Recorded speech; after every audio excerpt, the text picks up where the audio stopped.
making a personal choice to switch to a more sustainable thing. For anyone who thinks that doesn't make a difference in the world, it does. Like every little thing you do does make a difference. What's going on, everybody? You can do other things and you can explore different aspects of yourself and you can become a different person. You can't use your voice, lift someone else's voice up. Understand that you are a global citizen and you do have a responsibility.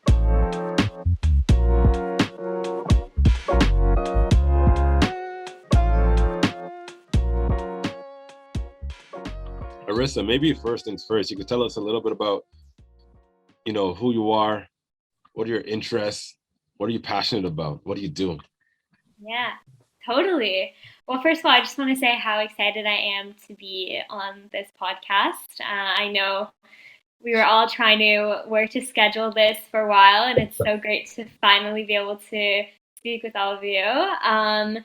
So my name is Arissa. I use she, her pronouns. I'm from Toronto, Canada, and I'm a youth activist, founder of a nonprofit organization, and all around just someone who's living a life to make a difference is what people usually say to me and call me and everything. I am mainly passionate about access to education, and that's kind of how my whole activism journey started. In 2018, I had the opportunity to travel to India, where my family is originally from. I'm born and raised in Canada, and I had the opportunity to learn about different communities back in India and learn about the struggles that many people face there, especially given that India has one of the largest population that is living under the poverty line. And I got educated about all of the different issues that are linked to people not having access to the most basic human necessities like food, water, shelter, and of course education. And for me, I was only 12. I was still quite young. But at the time, I knew that something was wrong. And I came back with this whole new perspective on life and kind of what I understood to be important. I definitely consider myself someone to be very privileged. I have had an education. I've had everything I need and more to survive since I was little. And to know that some of my family back home doesn't even have half of what I do have here, and to know that there's people who are struggling every day to get the most basic things is just unimaginable for me, because unfortunately, growing up in in this community in Toronto, a lot of people forget the amount of privilege that we have here, and they just aren't grateful anymore, and they just continue to want more. So even though I was quite young, I understood this concept. And while I was in India, actually, I had the opportunity as well to travel to a school because one of my family members was a principal at the time. And I met students there who came from families, broken homes, and who didn't really have parents to raise them. And the teachers were actually the ones who were supporting them the most. And I was literally with kids from age 3 to 15 who were all studying in the same school. And I couldn't understand how different the education that I was getting compared to what they were getting is like. So I decided that, even though I am here, I want to dedicate my time, my effort, my energy towards raising awareness about the inequalities that so many people face when it comes to education and just human rights in general. And I decided to, do whatever little things I could, and I ended up along the journey founding my own nonprofit. We now have a team of 15 youth around the world who all share in this understanding of the power of education, because one lesson I did take away from that trip is that even though these kids that I met there were coming from very difficult lives, if they continue their education and continue to go after what they're really passionate about, one day they'll be able to turn it around and continue that positive cycle. So for me, that's kind of where everything changed, and that's where I'm at right now. Sorry, that was really long. No, that's really cool. I'm so like you. You're so inspiring.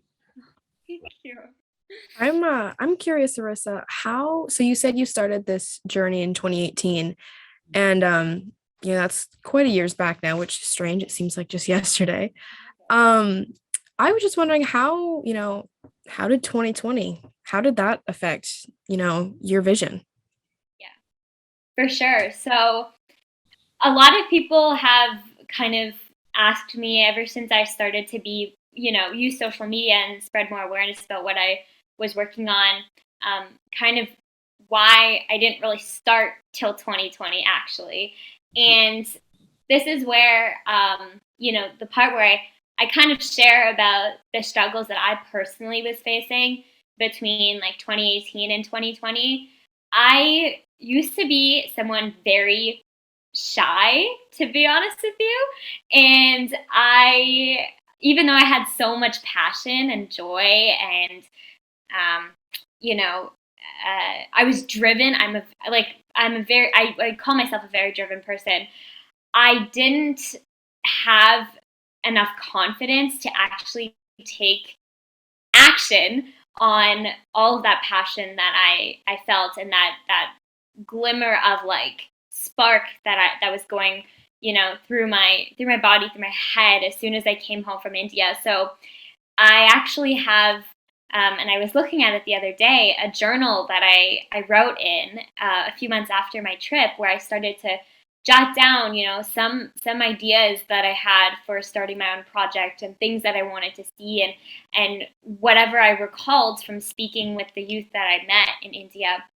And I was like, okay, maybe I can start this sometime. But my 12-year-old self, who didn't really believe in my own individual power as a young person, as a young person of color in Canada too, was something that I was struggling with at the time.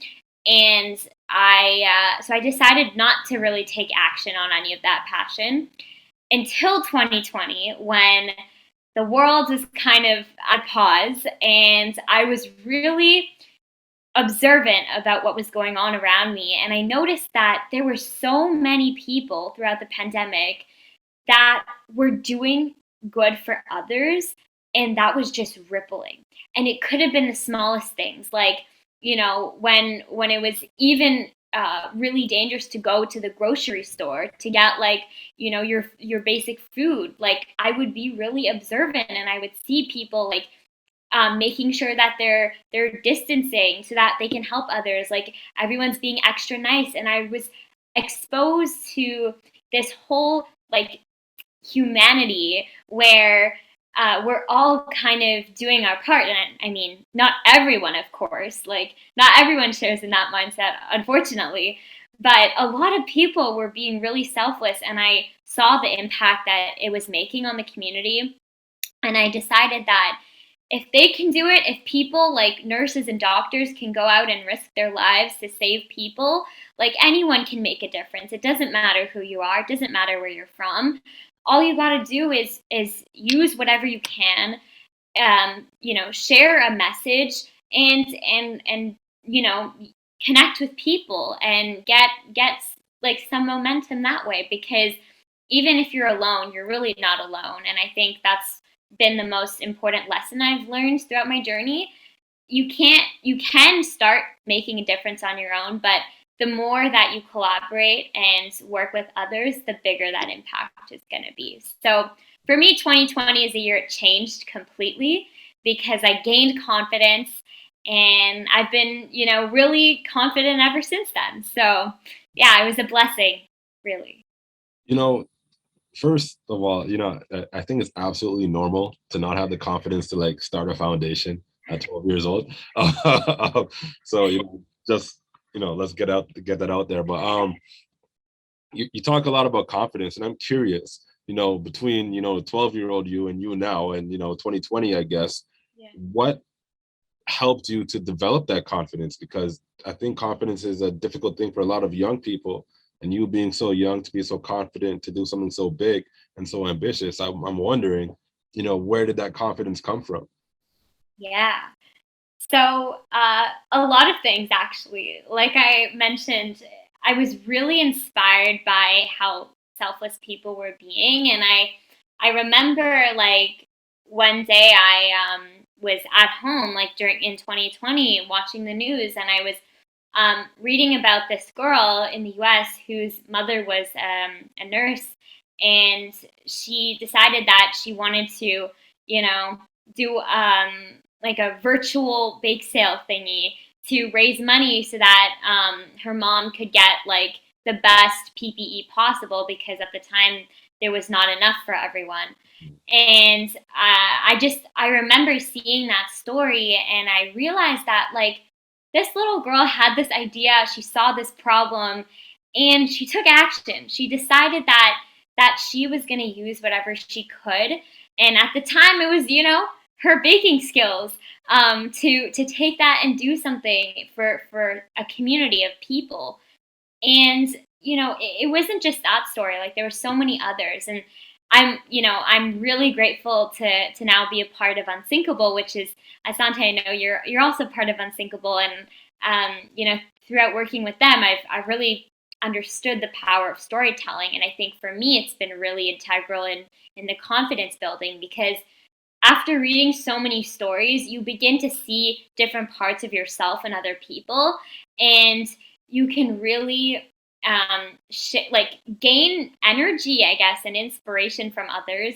So, number one, I'd say was really externally, I was getting a lot of confidence from seeing other people, but also I think internally, I realized in 2020 that not a lot of people actually share this passion that I share.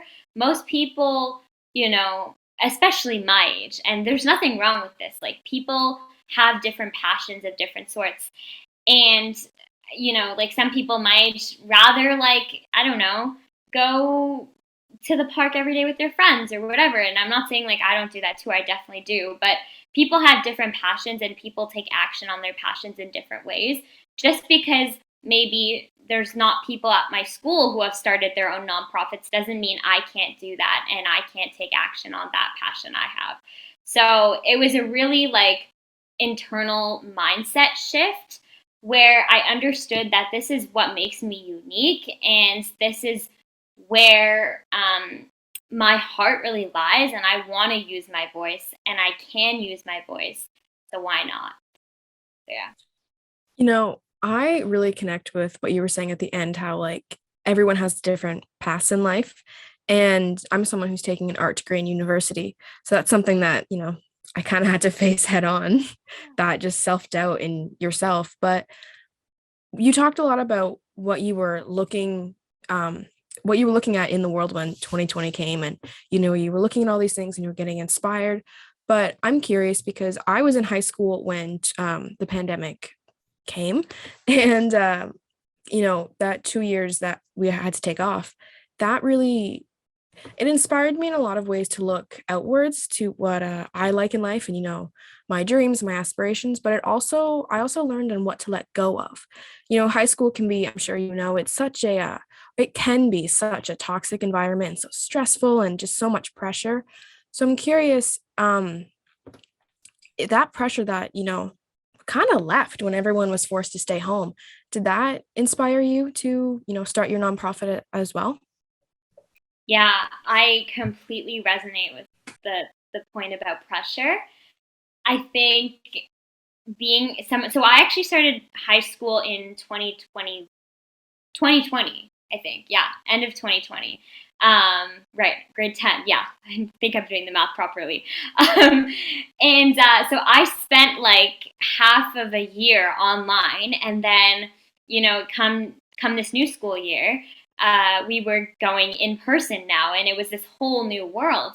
And now that I think of it, I do think that being at home and like in this space where I had this abundant amount of time to really get to know who I was and really invest in that internal work, I was able to, have that momentum to do the things that I do and like reach out to people and start sharing.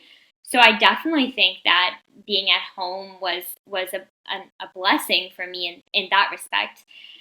I do also think that I've had to let go ever since of past beliefs that I used to hold, but no longer do anymore, because I've realized that there's much more to life than some things. And I think for me right now, it's something that is on my mind all the time, and that's grades. I think as a young person, as a student in high school, and maybe in any age, I think uh, there is a lot of emphasis on grades and like how good your grades are, how competitive your grades are. And I have this rep in a way that I've been a good student for a long time. And I do deal with pressure to continue that, um, you know, to continue that throughout high school, because I am so passionate about education. And people are like, well, you talk about education all the time, but like you don't get 100 on your test. Like, what are you doing? And I was like, okay, that's very different, first of all. And so for me recently, I've been really trying to be kind to myself, understanding of this world that we're living in, where, yes, there is still many people who value a mark, a written, like a number on a paper more than someone's personality. But honestly, especially when we're talking about university and things like that, would I want to be part of a university that looks at that rather than who I am as a person? So that's something that I've had to let go of throughout my journey, because honestly, I try my best to do it all, but there's days when I'm like, I gotta focus on this or I gotta focus on that. And it's okay, because I have something that I'm working towards outside of school for me. So that belief has kind of dwindled over the last few years. That doesn't mean I set high expectations. I definitely do. But when you have a passion like mine, you kind of have to balance everything. So I think the pandemic has also been good with that. I've learned how important balancing everything is. And it's really interesting because as you talk about balance, you talk about these kind of two differing ideas of letting go, but also being really committed to excellence. So, and I think a lot of folks who are committed to excellence, they have a lot of difficulty doing the letting go piece. So I have this curiosity now, like for you, what is your like internal process, or what do you do to do that letting go without feeling shame or guilt or being self-critical or beating yourself up, while also maintaining this passion to do well and do your best and to be ambitious and really strive for excellence? Definitely. I think for me, the most life-changing thing I've ever done is sat down and like wrote a mission statement, which I continue to look at. But I wrote a mission statement for my life and like what I want to do and like what change I want to see in the world.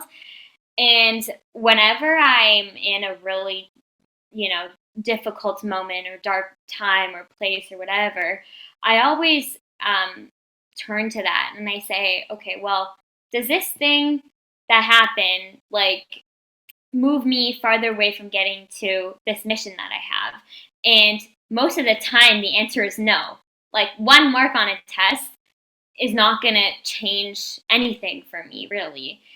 And I think, internally, it's really when you get to know yourself and what you're good at, what you're not so good at, and ways to ask for help as well, that's when it becomes easier to let go of things, because you know that at the end of the day, you're working hard and you are going after the changes you'd like to see, the things that you want to do, and no one or nothing can shift that for you, because you know in your heart that you are doing your best, and really that's all that matters. At least it has been for me.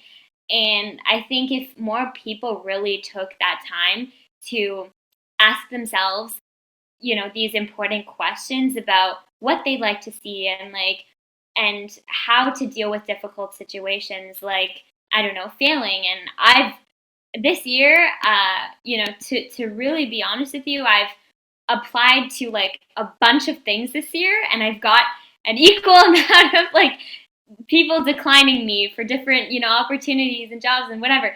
It's life is like a mixed bag, as many people say. But the moment you realize that you are here for a purpose and you're living that purpose every day, it makes it a lot easier. I was reading over your biography that you made for Unsinkable Youth, and one line in particular really, really stuck out to me. So you said that your goal is to make people smile and be a rock to create a ripple effect. And I love that, first of all. I think that's beautiful. And I'm curious, like, I guess this is a two-part question. How would someone, take that line and apply it to like a bigger picture? But also, how could someone, take that inspiration and apply it to every day? Yeah, definitely. So it's actually really funny that you ask, because this line, "be a rock that creates ripples in the world," is what inspired me to write my children's book that I released this year on my birthday, on my 16th birthday, actually. So it was really special. And essentially, this saying and the book that I wrote is all about doing small actions and knowing that they will create like a ripple effect of difference in the world. So, for example, in 2020, again, like the year that kind of changed a lot for me, I was really trying to embrace this saying and decided that, alongside everything that I was doing with my nonprofit and things like that, and other advocacy projects, I wanted to do something small for my community. So I decided that, hey, everyone needs a cheer up from time to time. Why not like write a message on a paper, and it just be like something to make people smile, like, a letter to my neighbors, essentially, is what it was. And I wrote this letter. It was just, a space for me to try and give people hope, and like let them know that we're in this together. I think that's like the catchphrase for COVID. And I decided to like put it up on the like poll, the community poll near me. And I left like this email address that I had created, like this not my own email address, but like this COVID, support email address that I made. And I was like, if you ever want to connect or like talk or whatever, I'm always here if you want to reach out. So I ended up doing that, and I think the next day I got like 5 emails from people saying that it made them smile and that it made their day, and they really needed to hear that. So for me, that was like a time when I was like, whoa, like this saying actually works. Like if you do something small, like you can create many other ripples, because, people were telling me how they ended up sending it to their friends, and how their friends like really, really liked it. So they sent it to their friends. And I was like now seeing people posting it on their Instagram, and I was like, what is this? Like I didn't like intend for it to like go viral within my school, but I guess it did. So it was really funny, and also not funny, but like really heartwarming to see that this small action can make a difference. So I guess to answer your question, in a bigger picture, I think the saying is for people to really understand that there's so many problems in this world that we could be trying to help solve. And a lot of the time, especially I go through this too, we might think like, oh, it's only the big leaders that can actually make a difference. Well, that's not true. Like, take climate change, for example. To anyone who thinks that like making a personal choice to switch to a more sustainable thing, for anyone who thinks that doesn't make a difference in the world, it does. Like every little thing you do does make a difference. So understand that you are a global citizen, and you do have a responsibility to the world to make changes in your life that can benefit yourself, your community, and the world at large. And on an everyday scale, I think the message is really to, continue to live your life with kindness and try and do anything you can, whether that's holding the door open or like smiling at someone to create that ripple effect. Because even if you can't see it, even if you don't know it's creating a ripple effect, it really does. I'm just so impressed by you. You know, this is really amazing to just be a part of this. Um, so as you're talking, and part of the reason I'm so impressed is, you're doing this and you're so young, but you're so confident and sure of yourself, and it's a big deal. And you also sound like a very reflective person. So do you reflect on what it's like to do something which is kind of not normal, which is to be a leader and an activist, and to be doing to be a children's author and to be doing the kinds of things that you're doing at such a young age? And do you reflect on what it's like to do these things at such a young age? And yeah, what does it feel like to be to be you at such a young age? I'm just, yeah, what's it like? Yeah, honestly, I do reflect like or I try to take out some time to think every day and just, have space to just like write down my thoughts. I love journaling. Like for anyone who who journals, like I'm with you because I love it. Or even if it's like, and I think there's so many ways people can journal, or like whether it's like just taking 5 minutes to reflect and like maybe you don't want to write it down, but like any sort of reflection, like I love it because I think that's when you really get to take away all of the lessons and things that you've, done in the day and in the month and in the year and whatever. So I do reflect, and to be honest with you, I there are moments when it's like, wow, that's crazy. Like if you go back to my like grade six self when I went to India, like and told that girl that I would be here, and yes, I've not reached the top of the mountain yet, and it's gonna be a trek, and like there's so many more things that I hope to do with my life, and changes I hope to make, and things and goals and so much. But if you told that girl that I would be on my way walking up that mountain, like I probably wouldn't believe you because I I am real like I'm grateful to be where I am today, and I think there are a lot of like things I do wish were different, and I think that goes for anyone. And it can be really hard because as someone who I definitely think struggles with like some perfectionism, I do have days where it's like I'm not happy with like where I'm at, and it's really difficult because when you have people from the external world saying, "Oh my God, it's like so amazing that you're doing all these things," but then I come home and I'm like, but I wanted to do that, or like I thought I would be here by now. I thought I would, have made more of a difference, or like done this and that. Like it is a struggle, and it's not easy every day. It's not like I come home and like I'm really proud of myself every day. Like it's probably majority of the time not like that. So I think that is something I'm currently struggling with, like really knowing what to do when I'm going through days when I'm not like feeling good. And I think as teenagers, it's even harder because we deal with a lot of peer pressure too.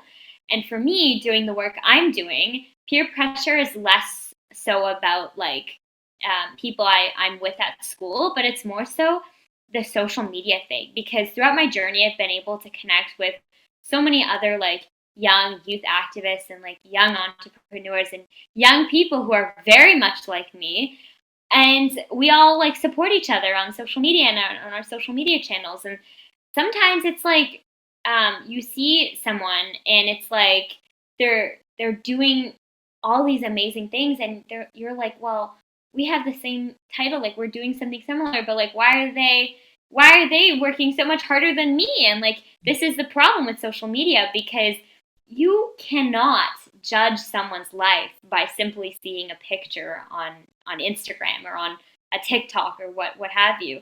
It is not like, that's not, honestly, that's not what the platform is for, in my opinion. Like, it's not about trying to make judgments of people. It's literally just the highlights. And if you get someone good, and I try and do this, like, I try and be as honest as possible on my Instagram, because I think, like, if you're not, you're just creating more of a toxic environment for people. And so I really, like, there are some days when I'm like, nope, not going to go on there, not going to look at that. Or there's even people who I've chosen consciously not to follow because their message is not, you know, doing anything for me. It's not adding any value to my life. So currently, like, when I reflect a lot about that imposter syndrome that I experience. And I'm currently trying to work on really understanding that, hey, like, we're not in a competition here. Like, these other youth activists that I've had the privilege of meeting and working with, we're all working towards the same goal. Like, we're not trying to go against each other here. We're not trying to, like, you know, it's not a competition. Life is not a competition. It's literally just you against you, and all you got to do is try your best to be better than you were yesterday, and keep working, and do your best.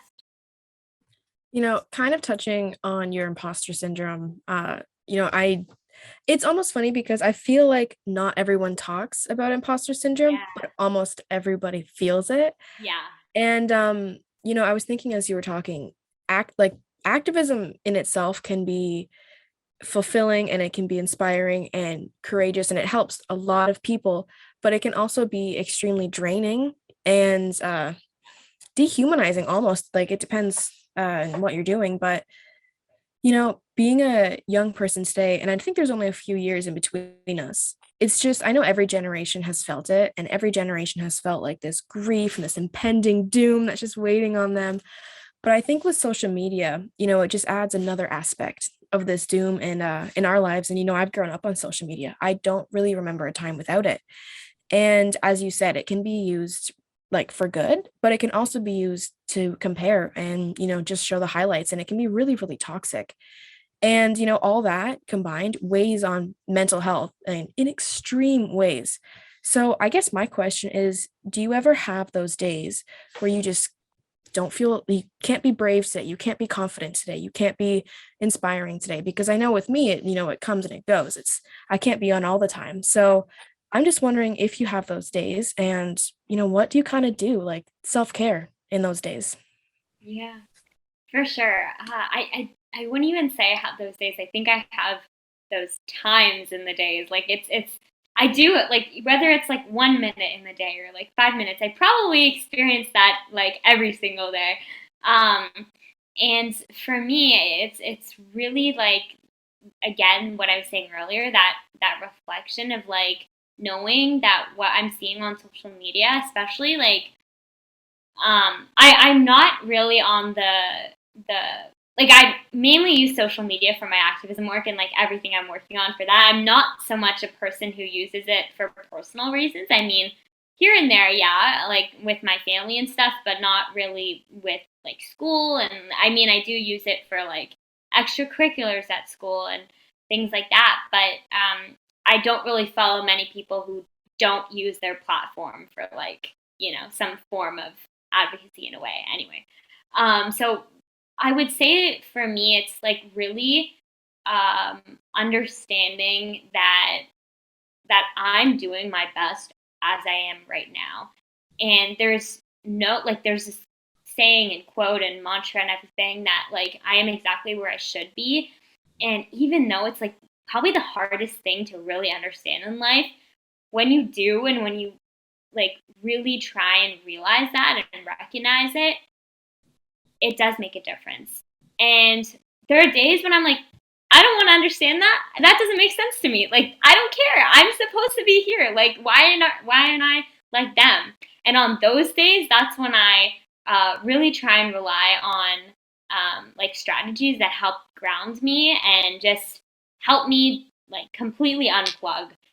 Whether that's like, I don't know, hanging out with my friends. And I have made a habit where it's like every day after school, even if I have a meeting, like 20 minutes later, I try and spend like at least 5 minutes with my friends to just, decompress from the day, the long day at school, and just remember that this is life, and we gotta have fun. We gotta make memories and like do exciting things as well. And not to say that my work is not exciting. It is the most exciting journey I've ever been on. But those teenage things, as my mom would say, she's like, "You are not a teenager. Like you're just like a grandmother. Like why are you working all the time?" I was like, "Okay, mom, I'm sure I don't think you need to be careful what you're saying here, because like you don't want to be telling me to do some crazy stuff either. Like trust me." So anyway, that's kind of what I do. Like I like to unplug, and I've also really tried to make habits throughout the day. Like I said, I can sometimes experience this every day. And for me, at night, I spend 30 minutes, or I try to. I mean, this week, like, has been horrible with working very late. But I try and spend 30 minutes without my phone, without technology, just like reading a book and drinking matcha tea. Like, I love matcha. That's like, it's my life. I love matcha. That's a fun fact for you. But I just really try and decompress from the world, and that's helped me a lot.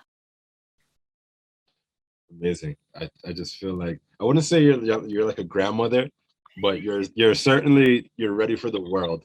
I'm so excited for your future and everything that you're going to bring, into your own world, but also into everyone else's. And so speaking about that a little bit, I heard through the grapevine you got something going on for Unsinkable Youth. So could you maybe tell us a little bit about Unsinkable and what you got going on over there? Sure, yeah. So it was actually in 2020 as well. Like this is the year it all changed for me, where I first heard about Unsinkable, and it was actually through the TV event that they ran, Unsinkable Youth, and I was just so amazed with everything, and I was like, I want to be part of that community. So I followed them on Instagram, and somehow they saw a spoken word poem that I had written, which I actually hope to share with you all today, hopefully. And they were like, "We'd love to repost this. Can we do that?" And I can tell you, the moment they messaged me, I was like, I dropped my phone. I was like, "No way! This is so cool." So, like, I responded. I was like, "Yes, like, thank you for wanting to share my voice and my work." And oh, I guess that's another side note. I really try and be creative with how I, do the work I do, and art and spoken word has been one of those platforms that I've used to get a message out there. Um, Especially like I'm also involved in the climate space a little bit with Fridays for Future, which was started by Greta Thunberg, and like one of the things I do is like I use my art to like make signs and make posters and like help with like their social media, and it's like really cool to use all these different skills for a cause. Anyway, back to Unsinkable. So yeah, and then after a few months, we kind of followed each other, and then I was asked to help lead their or co-lead, co-chair their youth council, and I was asked to become an ambassador. And 2 years later, I'm now leading the youth council on my own. I lead the middle school youth council, which is grades 7 to 9.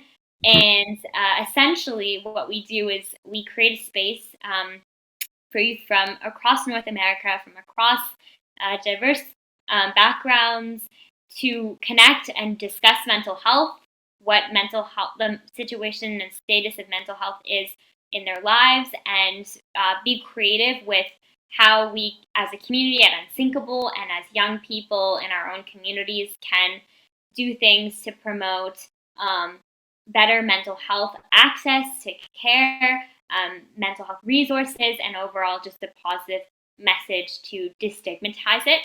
And I think, I was speaking about earlier, like the struggles I've faced with imposter syndrome and perfectionism, and even like I do experience anxiety from time to time with all this stuff that I'm involved in. So for me, it was a great opportunity to finally be part of a community and now lead that community where I can just come and talk about all of these things that I was experiencing. So that's kind of my role right now on Unsinkable, which is really cool.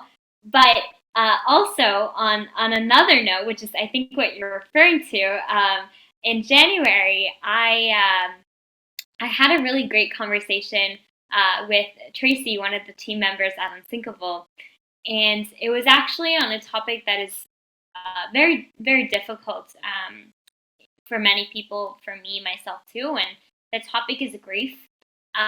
In 2021, I lost my grandmother actually on my birthday, and she was a huge inspiration in my life.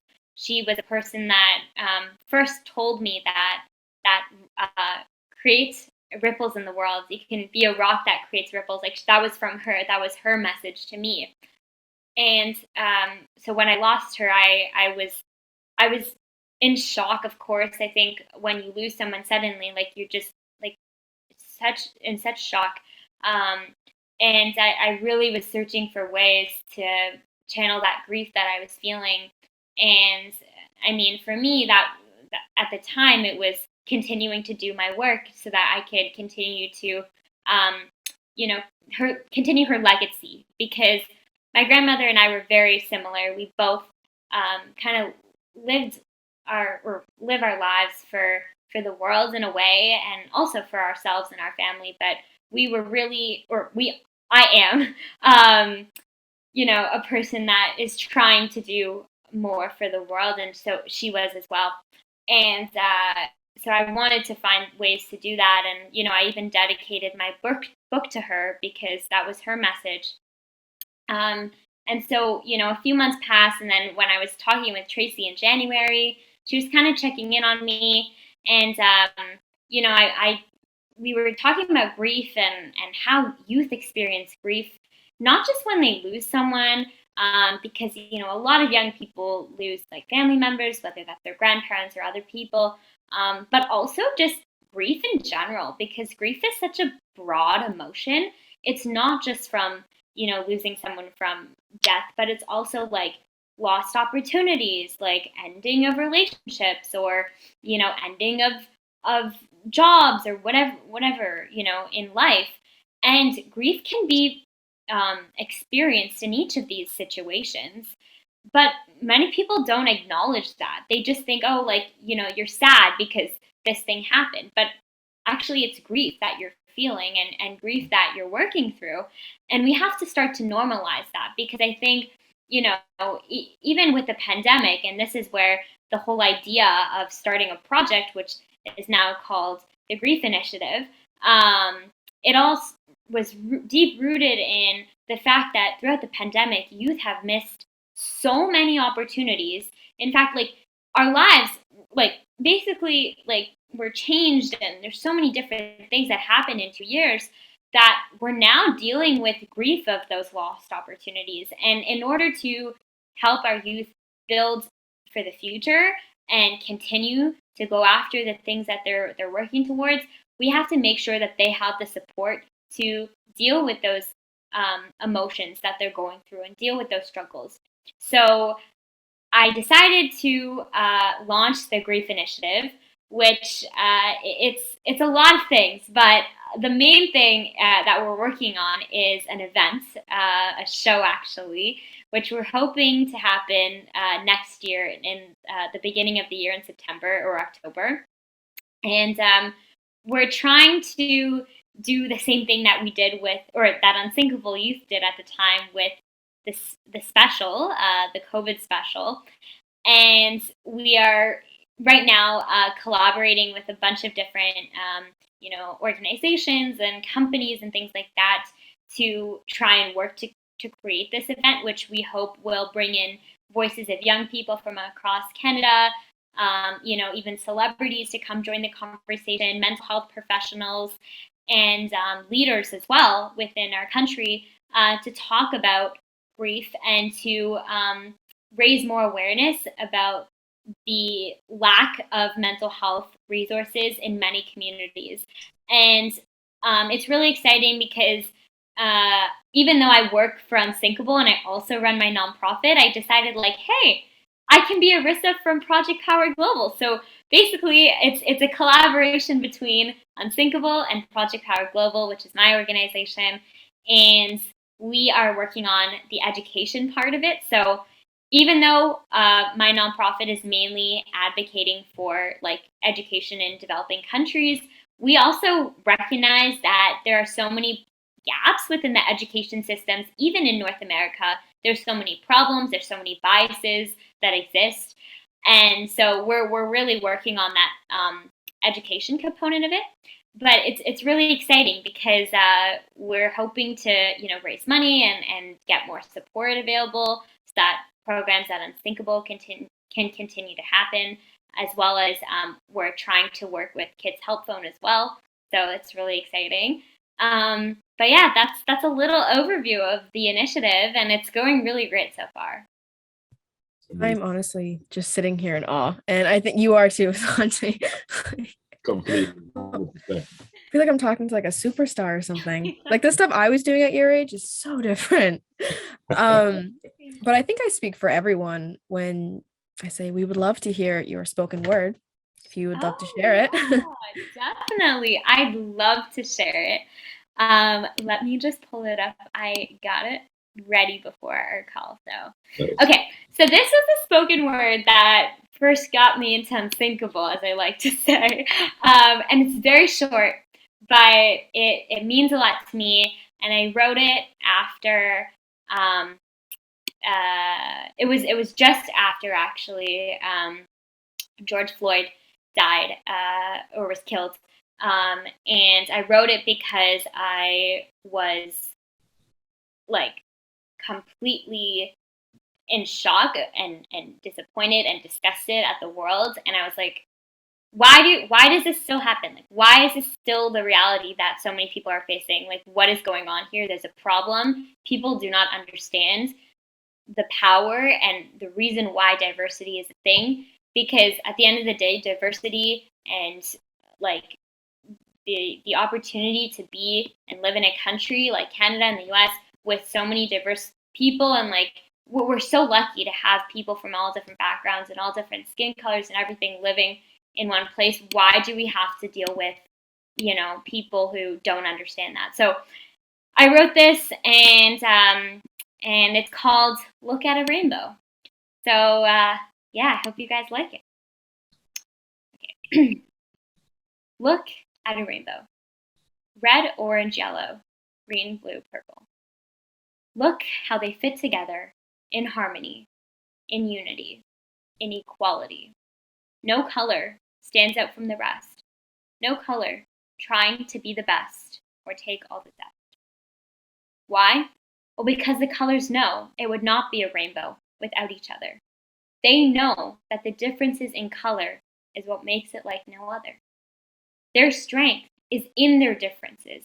They are incredible and invincible because they work as one, join forces as one. They don't fight with one another. They unite with one another. Well, everyone wants this world to be all sunshine and rainbows, right? So let's make it a rainbow. Let's enable the world's true beauty and light to live. Let's embrace our differences because who are we without them?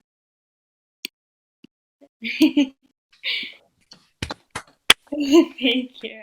That was amazing. That was beautiful. That was beautiful. Yeah, you had me locked in. Thank you. So I guess as we're kind of wrapping up here, I want to ask you, Arissa, if there's anything else that you want to say. Honestly, I just want to leave everyone with something today.